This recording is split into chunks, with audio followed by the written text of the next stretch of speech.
I'm Dipesh Patel, editor at Trade Finance Global. Now, the coronavirus crisis has affected MSMEs disproportionately and has revealed their vulnerability to supply and demand shock, particularly around liquidity and cash flow. It's estimated that around 40 to 60% of businesses might not reopen after the coronavirus pandemic. 200 million full-time job losses are expected between April and July 2020. Now, MSMEs are the backbone of our global economy, ensuring the day-to-day provision of so many goods and services around the world, estimated to contribute around 80% of OECD employment in many countries around the world, employing billions of people. More action is needed from governments, private sector leaders, and international institutions to ensure the continued viability of our MSMEs. Today, I'm delighted to be joined from Paris remotely by ICC's Secretary General John Denton. John, welcome to Trade Finance Talks. Thanks very much for having me. I see you in the pre-COVID world and in the those are still the during the COVID world.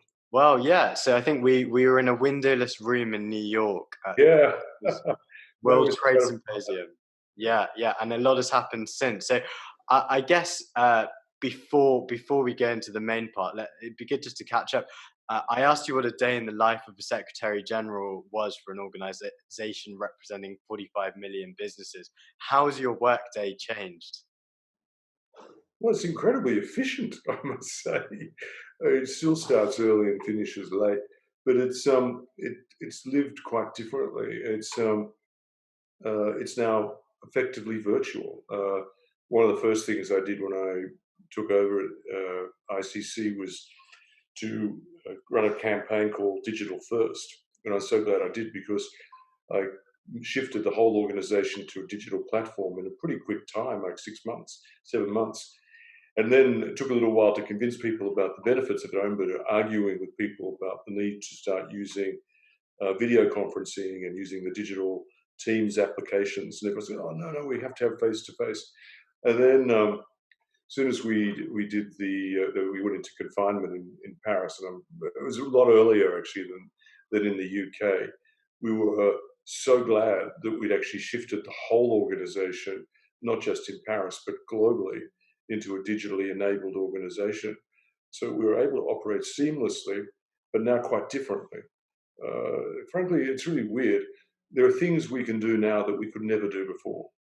Like last week, I organized an ICC conference where we created a Latin America action group, which brought together the business communities in 26 countries in one call, in one expanded Zoom call.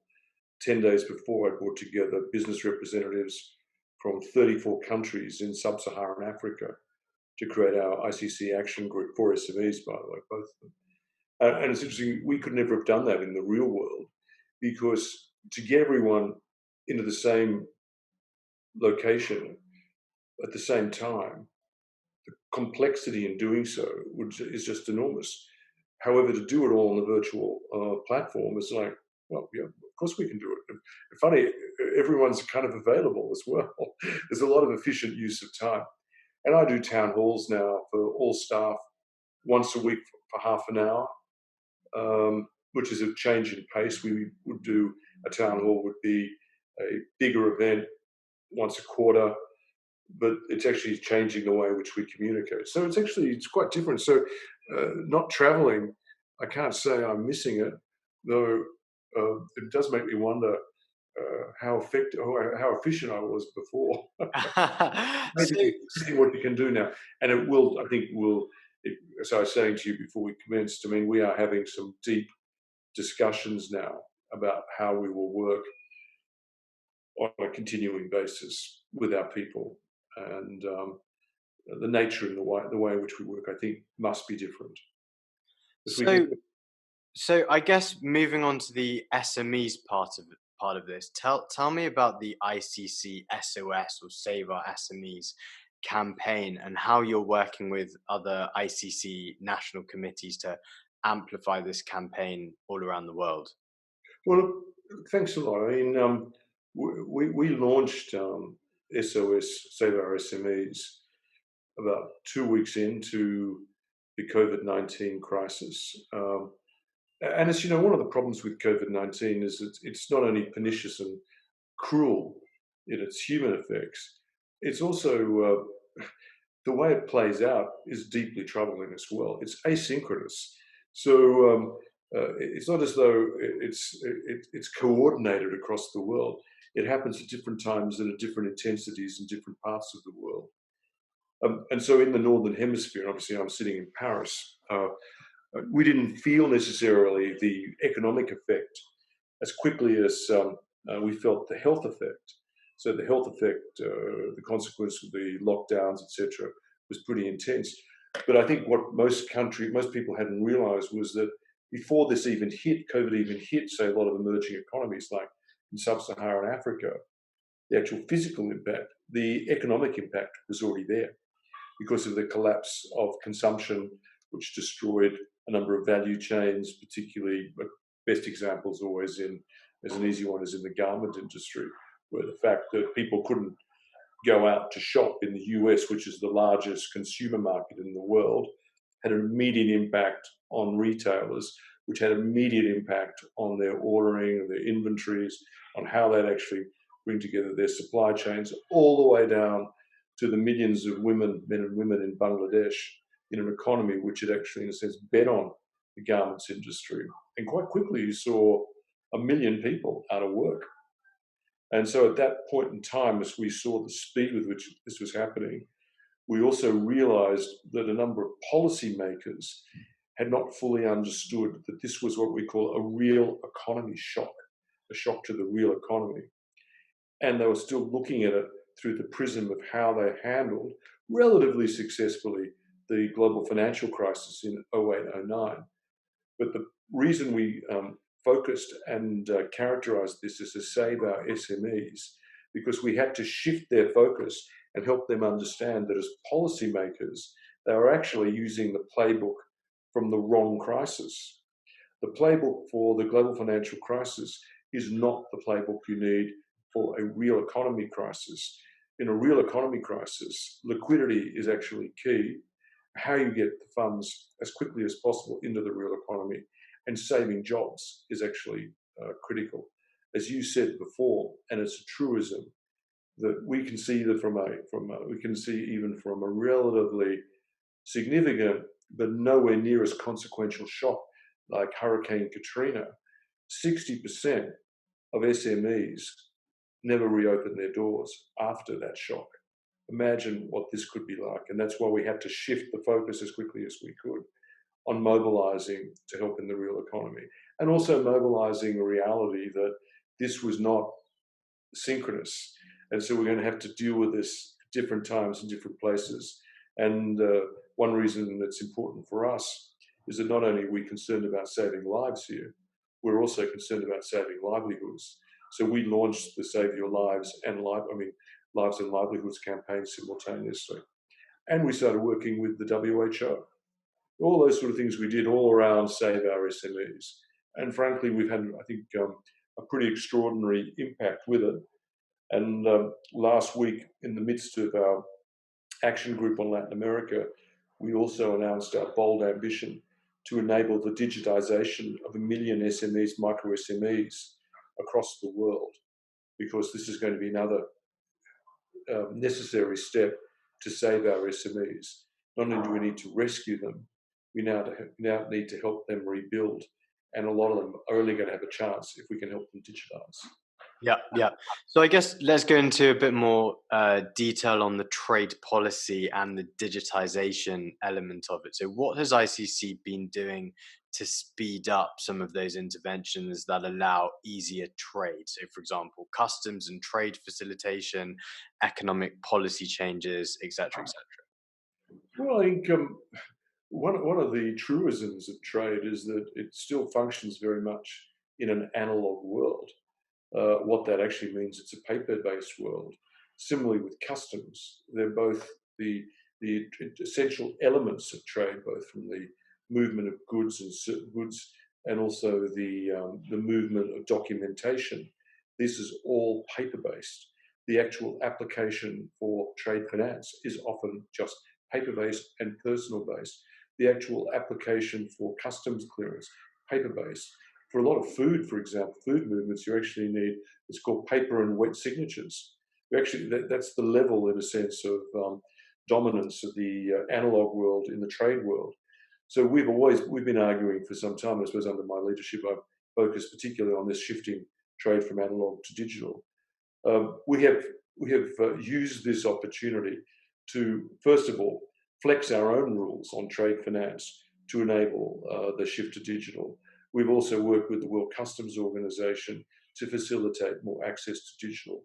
We're actually working with UNCITRAL on how you can actually pick up and ensure that governments can give the same legal force of recognition to digital documentation as they do to paper-based documentation. We've worked hand in glove, for example, in India with the central agencies there to facilitate this as well. So in a way, we really sped up more than anything else, rather than suddenly come upon digitalization as an answer. We've sped up our whole process of facilitating the transfer of the trading world from analog to digital. Yep. And there's still more work to be done, because governments, and it's really interesting, just looking at Africa, for example. So we've been doing a fair bit of work on this African Continental Free Trade Agreement, which will be delayed. But we still think this is critical in terms of the economic trajectory for Africa and the support it might have. But what I was pointing out to policymakers there is that the models already exist to do this. Like in Singapore, for example, they have effectively picked up the UNCITRAL model laws on this area and are actually implementing them. You don't actually have to feel like you're a bleeding pioneer here. There's actually models all around the world that you can pick up and use. You can actually dictate this from a policy position, that you can simply recognize these documents, and there is legal force. There are legal conventions that can support that, and there are models elsewhere, like in Singapore, etc. So what's come out of the ICC DSI, the Digital Standards Initiative, since launching last year? Because I know we haven't heard a lot since announcing the setup of the new operation in Singapore. Well, DSI was always part of a hub of ours in Singapore. So we conceived of a Centre for Future Trade in Singapore last year. We actually folded into that our digital academy. And then we were working on a series of digital projects, the creation of blockchain solutions on compliance, the creation of a completely digitalized trade flows, the digitalization of shipping registers, all the elements that actually went to trade. The piece that we wanted to actually start getting focused on as well was on the policy side, which is what the DSI is, the Digital Standards Initiative. And so we actually, we're working with a group of other people there to support that. We went out to the market to identify the captain, and we're now in the last stages of moving towards appointment. So I would anticipate by the end of June, we'll be up and running. We'll have the head of the DSI initiative appointed. And that issue I was talking about before, about analog to digital, about looking at the various public policy levers that need to be pushed, and the hard yards of standards development will be pretty well channeled then through the DSI. We're very excited about it, because that sort of rounds out our Centre for Future Trade in Singapore. And to be frank, what we're then looking at is the creation of another set of hubs around the world. But digital for us and Singapore go hand in hand at the moment. Okay, so I guess what do you think are the key actions required by ICC to help its members reverse some of the downward trade patterns we're seeing as a result of this pandemic? Well, one of the first things we did, and as you correctly point out, we're the institutional voice of 45 million businesses. One of the challenges with that is that businesses are not all in one spot. They're all around the globe. They're in the north, they're in the south, they're in developing, they're in emerging economies, they're in least developed countries. They're large businesses, small businesses. Some are in the informal economy as well. And many of them are actually entrepreneurs seeking to build their careers. So there's lots of different types of businesses. But for example, in emerging economies, one of the things we're particularly focused on was helping them build resilience into their business models.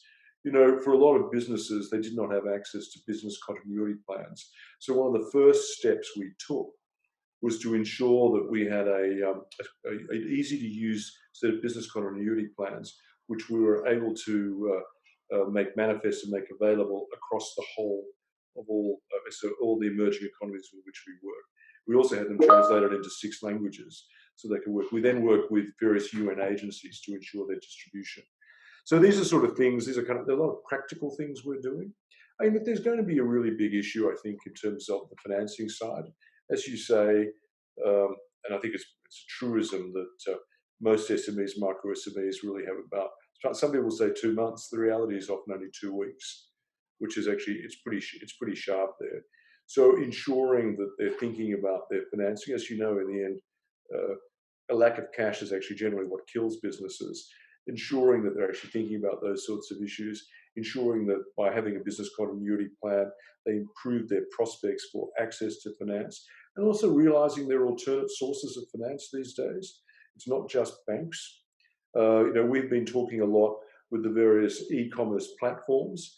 What we're trying to do is see if we can conceive of a best practice model that can operate across the globe, where you sort of link up the learnings from an e-commerce platform operating in Turkey about how they've sought to support SMEs and micro SMEs through payment terms, then apply that potentially in Africa, where there's another set of African e-commerce payment platforms, then use some of those learnings across in Latin America and elsewhere. So what I was saying there is we're looking at alternate forms of financing and making certain that they are aware of and know how and learn from each other about how to support SMEs and micro SMEs in the various economies in which they operate. In developed economies, it's a little different. I mean, part of that is actually policy. You know, some governments have done it extremely well. Some governments have been more challenged. I think you can contrast the challenges that a number of SMEs have had in accessing financial support in the United Kingdom compared to the extraordinary ease with which that has happened in Switzerland.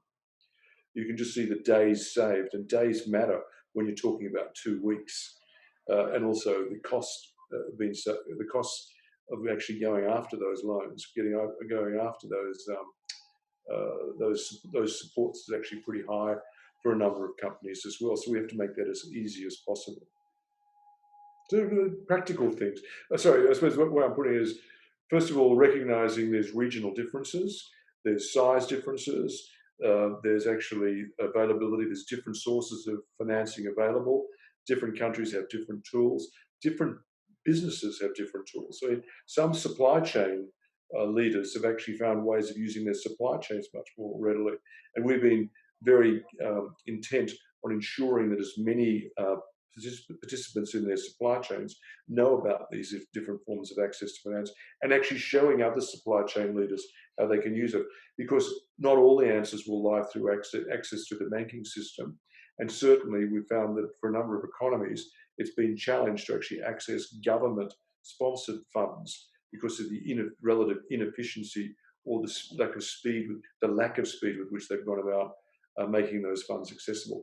And also, some countries just don't have the fiscal headroom to make it sizable enough. You compare what the German economy. Well, I can compare what Australia has done. Australia has done, I think, something like 25% has actually been made available, compared to India, which is between 1% to 2%.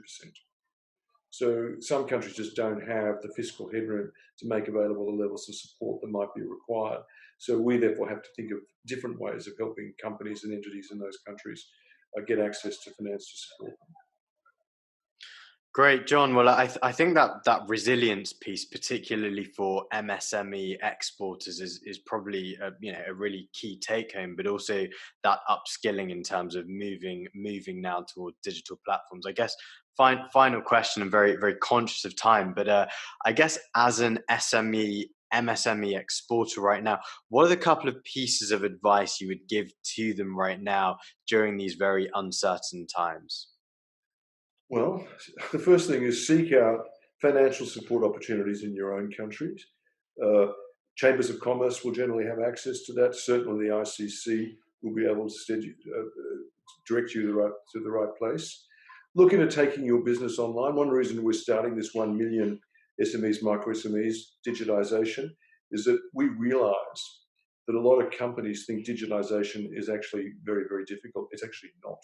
So we have to help them do that, but at the same time, understand that this will be a critical element, particularly when you've still got lots of economies still in close down. And even as economies come out of close down, there are a number of citizens who do not feel confident enough to want to spend time out. So taking your business online is very important. And also start thinking about how you adapt your production and your own supply chains to meet the needs.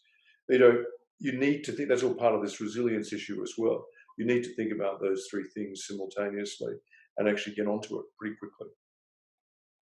John, thank you very much for joining us on Trade Finance Talks TV. It's been a pleasure having you, and hopefully the next time we speak will be in person.